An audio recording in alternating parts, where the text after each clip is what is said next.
Birthday Suit, September 13th, 2024, Bakersfield, California, USA. 7-year-old Wesley was exceptionally outgoing for his age. Unlike his little friends and classmates, he did not shy away from adults. He liked talking to strangers. When he smiled so hard his dimples showed under his thick, curly hair, he was hard to resist. Grown-ups gave him almost anything he was bold enough to request. They were not used to seeing children so willing to speak up and stand out. When he was almost 7 and a half, Wesley discovered a trick that would become his signature move. It happened in a spaghetti restaurant with his parents and 11-year-old sister Caroline. Wesley needed the bathroom, and since it was so close to their table, he went by himself. On his way back, he discovered 6 waiters gathered around a happy customer. They handed her an ice cream sundae and loudly sang "Happy Birthday." Wesley stopped to watch. Then he joined in the singing. When that was over, he put on a dimple-inducing grin and tugged on one of the server's aprons. "Will you sing it to me? It's my birthday, too." The server looked down in surprise to see a lovable mop of hair. "It's your birthday? Are you here with your family?" "Uh-huh," Wesley said with a nod, pointing toward his family's table. "You go sit down, and I'll bring you something special in just a minute." Wesley returned to his seat without saying anything to his parents. When the server arrived with 5 coworkers, they set an ice cream sundae on the table, and Wesley dug into it before anyone could tell him to stop. By the time "Happy Birthday" was sung, Wesley's happy face was covered in chocolate syrup. His parents were so surprised they did not think to interrupt. "Did you tell someone it's your birthday?"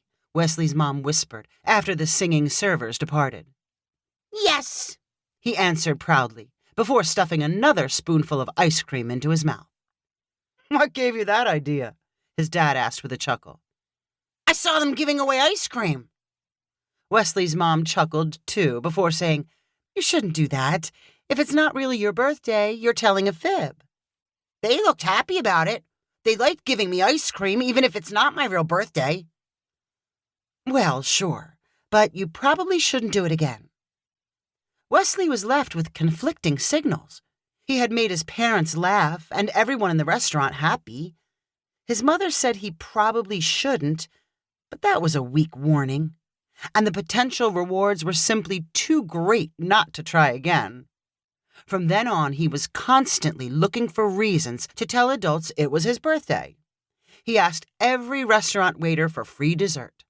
He asked the lifeguards at the swimming park if he could skip the line for the water slides because it was his birthday. He got free games at arcades and bowling alleys and special privileges whenever a substitute teacher showed up at school. The birthday trick bothered his parents in the beginning. They grew tired of discussing ethics with Wesley and whether the rewards justified his fibs. Eventually, they pretended it was a harmless part of his personality. Wesley claiming extra birthdays did not seem that different than using a nickname or imitating a superhero. Their nonchalant attitude toward his birthday announcements mystified food servers and cashiers who could not understand why parents were not more excited about their child's special day. After triggering so many false celebrations, someone less clever than Wesley might have overlooked the date for his actual 8th birthday. Wesley was sure to mark the calendar hanging next to the refrigerator and update his parents on how many days until the expectedly spectacular event. The 8th birthday happened to coincide with a big stage show arriving in town. It was designed for kids, and when Wesley heard advertisements describing the animal acts, magicians, and comedians, he was convinced the show should be one part of his birthday blowout. His mom bought tickets for a Friday night show at the Civic Auditorium. Before the Friday show, Wesley's older sister, Caroline, attended an earlier performance with one of her friends. Caroline was fine with attending the show a second time, but she did not look forward to all the attention Wesley was sure to get on his actual birthday. Even on his quietest day, Her little brother was the loudest person in any room. He sucked in adoring looks and compliments like an attention vacuum. Caroline was barely noticed in the shadow of everyday Wesley and his annoying birthday trick. On his actual birthday, she would surely disappear as the rest of the world held him on a pedestal. Caroline returned home from watching the Wednesday performance of the stage show to find Wesley showing off his birthday cards sent by friends and relatives.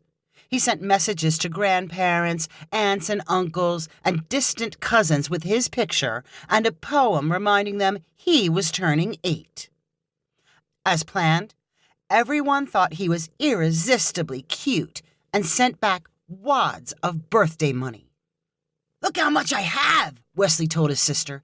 $260. Want to count it again with me to be sure? "No, I don't." "Mom says I'll probably get more cards tomorrow." Caroline groaned under her breath. Then she had a fun idea. "I should tell you about the show I just saw." "You don't have to tell me. We're going on Friday." "I know. And you should be excited because they do something special for birthdays." Wesley's eyes brightened. "I knew it."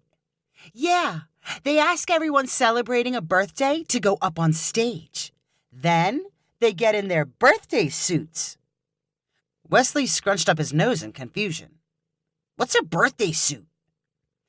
"It means how you arrived when you were born. You're naked." Wesley cringed in horror. "Everyone was naked?" "Oh, yeah, everyone with a birthday." "I don't believe you." "You'll see," Caroline said with a smirk. Wesley's face grew pale and blank. "I'm not going on stage. I won't tell anyone about my birthday. They won't make me go up if they don't know." "You better hope it stays a secret," Caroline replied with a satisfied grin. Friday arrived and Wesley's family drove to the Civic Auditorium. His parents were surprised by the quiet and sullen way he sat in the car. As they walked into the theater, Wesley bashfully hid from the ushers. The family found their seats and Wesley did not mention his birthday to any of the nearby adults. He remained still and attentive through the first performances. Like everyone, he laughed and clapped as dogs did funny tricks and stunt riders jumped bikes across raised platforms. "Okay, folks, that's the first half hour of our show," an announcer said as he walked to the middle of the stage. "We'll have a little intermission for our performers, but while they're taking a break and back, we'll still have some fun out here. I'm looking for everyone in the audience who's celebrating a birthday." Caroline leaned over to her brother and whispered, "I told you." "Come on, everyone with a birthday today, please stand up," the announcer continued. Wesley immediately dropped to the floor and clung to the legs of his chair as if thugs were about to drag him away. At the same time, both his parents stood up and pointed at their son. "Right here! It's his birthday!" his dad shouted. "No, it's not my birthday!" Wesley screamed. "What in the world?" his dad cried. "You're always claiming it's your birthday, and when it's finally the truth, you want to hide?" Wesley kicked and screamed. "It's not my birthday!" His parents finally calmed him down and assured him that he did not have to go on stage.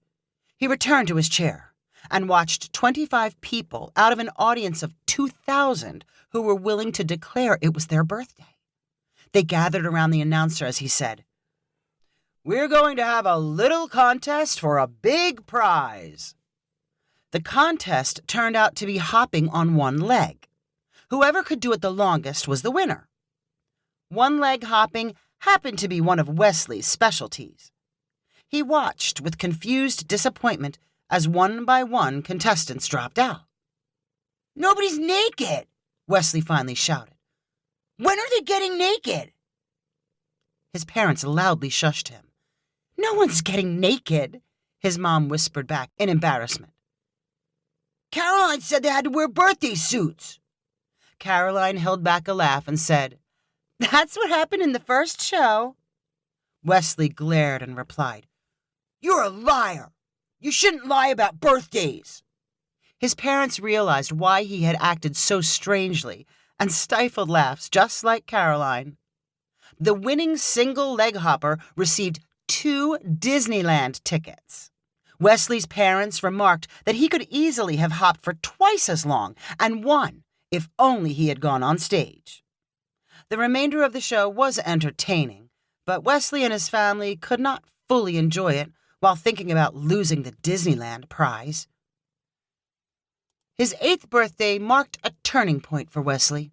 It may have been the birthday suit incident or simple natural maturity, but his false birthday claims slowed down.